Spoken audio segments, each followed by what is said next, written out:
Ya tentu orang bertanya, apa sih prestasi dari pemerintahan Presiden Jokowi sehingga dia perlu dipuji setinggi langit. Padahal dari semua indikator itu gagal pemerintahan Presiden Jokowi itu. Apalagi mewariskan utang yang gila-gilaan, dan yang tidak bisa dibohongi juga adalah pemerintahan ini memunculkan problem bagi pemerintahan selanjutnya. Defisit anggaran negara sampai ratusan triliun, 600 triliun kalau tidak salah.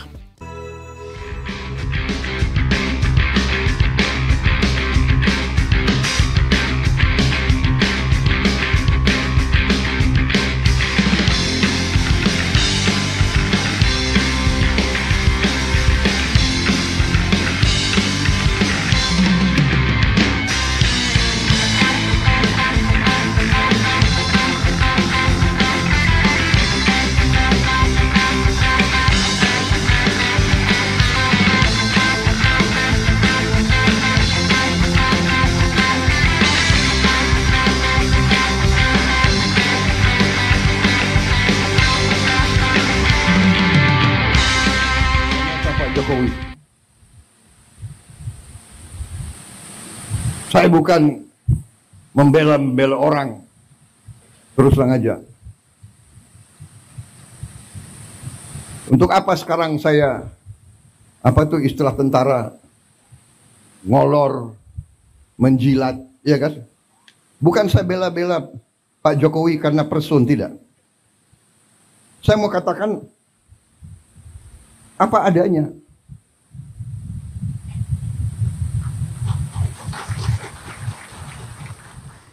Ya itu ya, puja-puji Jokowi, tapi Prabowo ngamuk, bantah kalau dia menjilat ya. Memang nggak tepat juga kalau dibilang menjilat ya. Karena kalau kita menjilat itu kalau dia terhadap penguasa ya. Kalau bukan terhadap penguasa ya nggak bisa dikatakan menjilat terhadap penguasa. Tapi apa? Yang jelas adalah kita lihat pujiannya itu genuine atau tidak, itu saja ya. Apakah itu genuine atau basa-basi ya. Dan semua jadi problematik. Kenapa begitu? Karena kalau misalnya itu tidak basa-basi, ya tentu orang bertanya, apa sih prestasi dari pemerintahan Presiden Jokowi sehingga dia perlu dipuji setinggi langit. Padahal dari semua indikator itu gagal pemerintahan Presiden Jokowi itu. Apalagi mewariskan utang yang gila-gilaan, dan yang tidak bisa dibohongi juga adalah pemerintahan ini memunculkan problem bagi pemerintahan selanjutnya.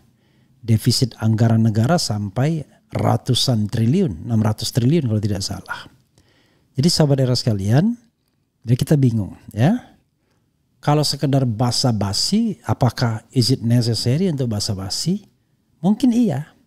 Karena Prabowo masih terasa jasa Jokowi barangkali untuk memenangkan dirinya dan putra Jokowi sendiri. Itu rahasia umum, tidak usah dibantah ya. Kalian tidak bisa mengatakan bahwa proses bansosisasi itu tidak berpengaruh dalam kemenangan Prabowo. Jelas berpengaruh besar ya. Ada bansos di situ, ada pengerahan aparat di situ dan lain sebagainya yang memang merupakan hal yang jamak ya. Oke. Apa sih yang ingin disampaikan ini ya? Presiden Prabowo ya bantah bela Jokowi karena ingin menjilat. Kita semua ada kekurangan. Iyalah. Tetapi sekali lagi, apakah presiden ini pantas untuk dipuji ya? Sementara kita tahu bahwa kekurangan manusiawi itu boleh. Tapi kalau itu menyangkut sebuah kekuasaan yang gini, kita nggak bisa menilai seorang kualitas presiden dan kualitas manusia biasa. Oh, seorang presiden ada kekurangan, kelebihan dan lain sebagainya. Iya, tetapi dalam penilaian kita tidak menggunakan lagi ukuran-ukuran manusia biasa, tapi ukuran-ukuran yang objektif. Ya, apalagi kalau seandainya ada indikasi pelanggaran HAM, korupsi dan lain sebagainya. Itu bukan lagi tidak pantas dipuji, pantasnya diadili, kan begitu. Oke, coba kita lihat ya. Jakarta, Kompas TV. Presiden Prabowo Subianto membela Presiden ke-7 Republik Indonesia Joko Widodo karena ingin menjilat. Hal tersebut disampaikan Prabowo di awal pidatonya dalam acara pembukaan Tanwir dan resepsi Milad ke-112 Muhammadiyah Kupang NTT Rabu. Bayangkan. Pembukaan Tanwir dan resepsi Milad ke-112 Muhammadiyah dihadiri. Sementara 212 yang barangkali jauh lebih banyak gak dihadiri ya. Saya bukan membela-bela orang, untuk apa sekarang saya? Istilah tentara ngolor menjilat. Bukan saya bela-bela Pak Jokowi karena person. Saya mau katakan apa adanya, ucap Prabowo. Oke. Prabowo menuturkan semua presiden yang pernah memimpin Indonesia pasti mempunyai kekurangan. Namun menurut Prabowo tidak etis jika kemudian itu dijadikan alasan untuk tidak menghormati. Why? Justru rakyat ingin presiden yang benar ya. Kita semua ada kekurangan, semua pemimpin ada kekurangan. Jangan memfitnah, jangan menyerang. Kita semua cuma punya kekurangan, mau buka-bukaan yang gak enak. Kita diajarkan nenek moyang kita mikul dhuwur mendem jero. Orang tua hormati yang baik, kita sebagai yang muda berani juga mengoreksi, tapi ngoreksinya dengan cara yang baik, kata Prabowo. Saya kira itu ajaran ustadz-ustadz saya. Saya bukan orang yang terlalu baik. Agama saya akui di depan Muhammadiyah. Aku akui, tapi saya ingat ajaran ustadz-ustadz saya. Tidak boleh dendam. Tidak boleh maki-maki. Tidak boleh sakit hati. Tidak boleh benci. Tuhan aja memaafkan. Kok manusia meneruskan permusuhan, sambungnya. Pada kesempatan yang sama, Prabowo kemudian menyampaikan bahwa dalam persaingan ada dinamika. Merupakan hal wajar dan semua ada waktunya. Perbedaan itu biasa, persaingan itu biasa, tetapi sesudah itu kerjasama, kata Prabowo. Ya, saudara sekalian ya, saya sih tidak peduli ya sebenarnya. Yang saya lihat tuh kualitas orangnya sesungguhnya. Ya, apakah Prabowo betul-betul genuine untuk bertindak memajukan bangsa ini? Apakah dia cuma bisa omon-omon saja? Kita nggak ngerti ya, nggak tahu. Tapi leg point dia baru bersumpah sudah melanggar hukum. Kemudian yang direkrut tidak menggambarkan bahwa dia ingin memberantas korupsi dan mensukseskan program kerja Kabinet Indonesia Maju. Lalu apalagi? Banyak hal-hal yang menurut saya paradoks, kontradiktif dengan apa yang dia omongkan. Tidak boleh dendam, benar. Tidak boleh benci, benar. Tapi mengkritik itu tidak harus dendam dan benci. Saya mengkritik Prabowo, bukan saya benci Prabowo, bukan saya dendam Prabowo, nggak ada urusan. Prabowo tidak pernah menyakiti saya.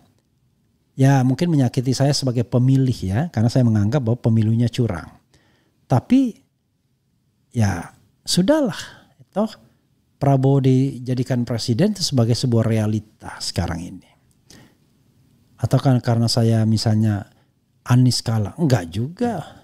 Tidak setiap saat saya sama dengan Anies. Contohnya Pilkada DKI. Anies bela Prabowo Pramono Rano. Saya ya lebih banyak gercos, golput bahkan. Saya tidak memilih. Walaupun saya tidak akan memilih Ridwan Kamil pastinya. Karena saya menganggap dia hasil dari kartel politik yang harus ditentang. Mau ada bau Mulyononya di sana. Jadi saudara sekalian, kita ingin yang benar saja. Nah yang benar itu belum terlihat bro. Ya adalah ya, misalnya memotong utang ya, petani apa-apa gitu. Ya adalah yang begitu-begitu ya. Tetapi secara makro kita belum melihat ya. Pemerintahan ini pemerintahan yang menjanjikan kesejahteraan. Ya kan baru omon-omon semuanya. Dan terus terang saja kita tidak melihat bedanya antara pemerintah ini sama pemerintah Presiden Jokowi. Nggak lihat bedanya. Masih ada buzzernya banyak ya. Masih suka ngadu-ngadu ke polisi, masih ada. Jadi kalau mau rekonsiliasi, pertama bebaskan dulu orang-orang yang dipenjarakan di era Jokowi. Lalu kebenaran itu hanya bisa terungkap kalau apa istilahnya? Kalau kita kemudian saling mengungkapkan hal yang benar. Jadi mikul dua mendem jero itu bukan berarti yang buruk kemudian disimpan rapat-rapat. Apalagi masih ada relevansinya dengan hari ini. Misalnya kasus korupsi, kejahatan HAM. Nggak bisa. Dari mana teorinya? Korupsi dan kejahatan HAM kemudian disimpan dengan mikul dua mendem jero. Nggak begitu. Kalau memang ada pelanggaran HAM seperti KM50, ya tuntaskan. Kalau ada dugaan korupsi, tuntaskan. Perkuat KPK. Begitu dong. Jadi bukan kemudian semua ditutup dalam mikul dua mendem jero sehingga menjadi api dalam sekam. No.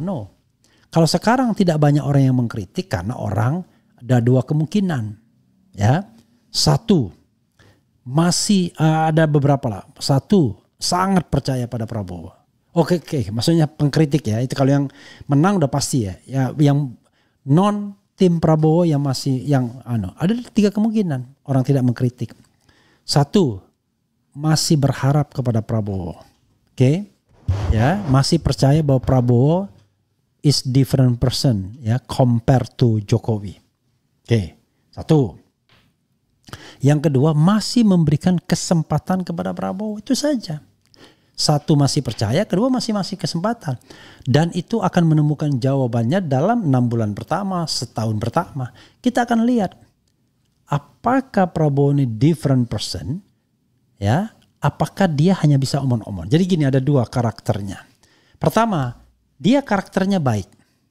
Tapi belum tentu dia bisa mewujudkan janji-janjinya karena ketidakmampuan dia melakukan manajemen. Yang kedua, karakternya buruk. Sehingga ya nggak mungkin rakyat akan dipikirkannya. Yang dia pikirkan adalah kroni dan keluarganya. Atau grupnya sendiri. Apalagi kalau dia pengen the second term of office. Nggak mungkin dia melakukan reformasi besar-besaran. Apalagi di tubuh institusi yang membantu kemenangannya. Let's say Parcok misalnya. Ya, jadi saudara sekalian, kembali kepada pujian Prabowo kepada Jokowi, saya juga heran.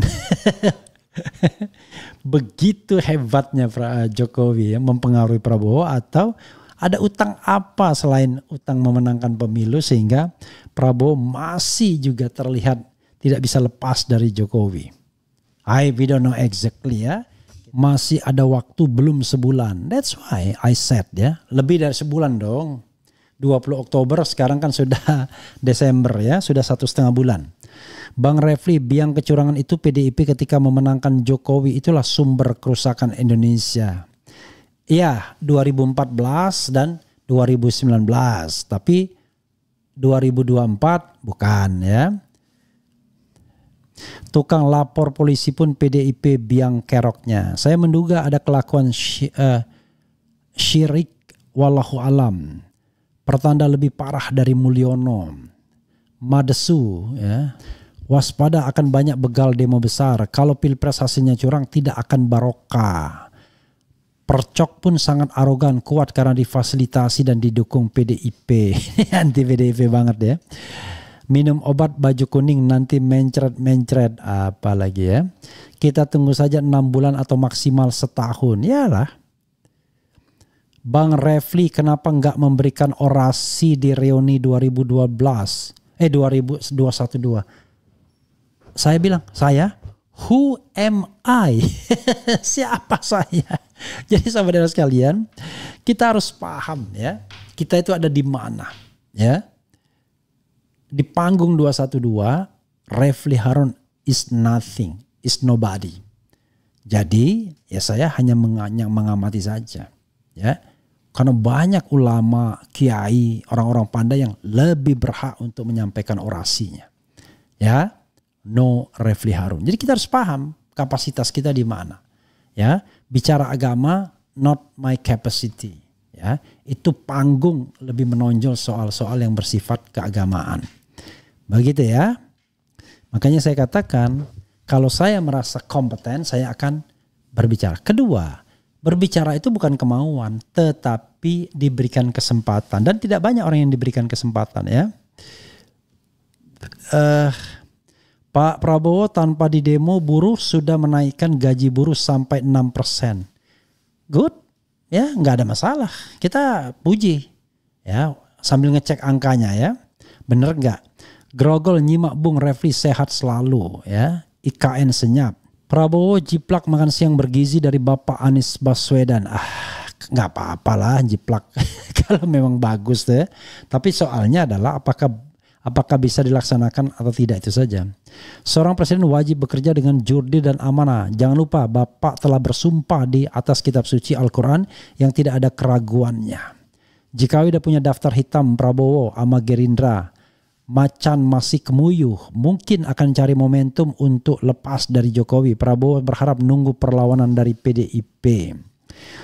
Bisa jadi, ya dia berharap PDIP dipancing terus untuk ngantem Mulyono agar bukan dia yang kemudian mematikan Mulyono yang merupakan rival dia, ya. Politik negara sekarang ini seperti membuat rakyat seakan turun IQ-nya dan rakyat dianggap seperti anak TK yang dianggap nggak ngerti apa-apa dan bodoh. Faisal Asegaf kemana Bang Refli lama nggak ngeritik? I don't know exactly makhluk satu itu. Faisal Asegaf, where are you? I don't know exactly where are you Faisal Asegaf, ya.